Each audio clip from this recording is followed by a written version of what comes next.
नमस्कार मित्रांनो, आजच्या व्हिडिओमध्ये आपल्याला केरळमधील शाळेत देशातील पहिली रोबोट टीचर नियुक्ती करण्यात आली। मित्रांनो बघा मित्रांनो, या चॅनलवरती नवीन असाल तर सबस्क्राइब, लाईक, शेअर आणि बेल आयकॉन प्रेस करायला विसरू नका। मित्रांनो बघा मित्रांनो, ही देशातील पहिली रोबोट टीचर आहे।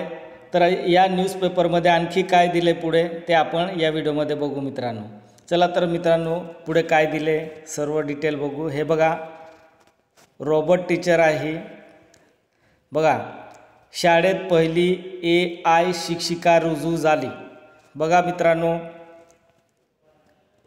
केरळमधील शाळेत पहिली AI शिक्षिका रुजू झाली आहे। असा उपक्रम राबवणारे केरळ हे देशातील पहिले राज्य बनले आहे। मित्रांनो बघा मित्रांनो, हे लक्षात ठेवायचं आहे। AI शिक्षिका रुजू झाले आहे असा उपक्रम राबवणारे केरळ देशातील पहिले राज्य आहे। मित्रांनो आता हे क्वेश्चन तुम्हाला GS मध्ये येऊ शकतं। मित्रांनो तर हे लक्षात ठेवायचं। मित्रांनो हा मागील सर्वोच्च क्षेत्रामध्ये चर्चेचा विषय ठरला आहे। तंत्रज्ञानातील या प्रगतीने सर्वसामान्य अवाक आहेत। AIच्या वापराचे अनेक किस्से तुम्ही ऐकले असतील, मात्र आता भारतीय शिक्षण क्षेत्रात AIने पाऊल ठेवले आहे। यामध्ये AIचा वापर करणारे केरळ हे देशातील पहिले राज्य बनले आहे।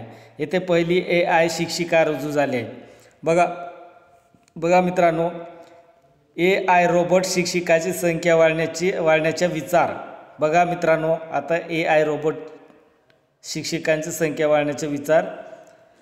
शाळेच्या मुख्याध्यापिका मीरा AMN यांच्या मते पहिल्या AI टीचरला विद्यार्थ्यांचे सकारात्मक प्रतिसाद मिळत आहे। आता 3000हून अधिक विद्यार्थी असलेली ही शाळा पुढील शैक्षणिक सत्रात जनरेटिव्ह AI रोबोट शिक्षकांची संख्या वाढवण्याचा विचार करत आहे। मित्रांनो बघा मित्रांनो, आता हे न्यूजपेपरमध्ये दिले ही बातमी।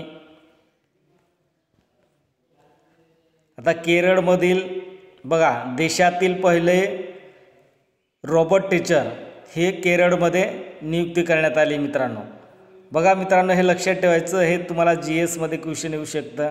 मित्रांनो व्हिडिओ आवडला असेल सबस्क्राइब करा आणि बेल आयकॉन प्रेस करायला विसरू नका। मित्रांनो जय हिंद, जय महाराष्ट्र।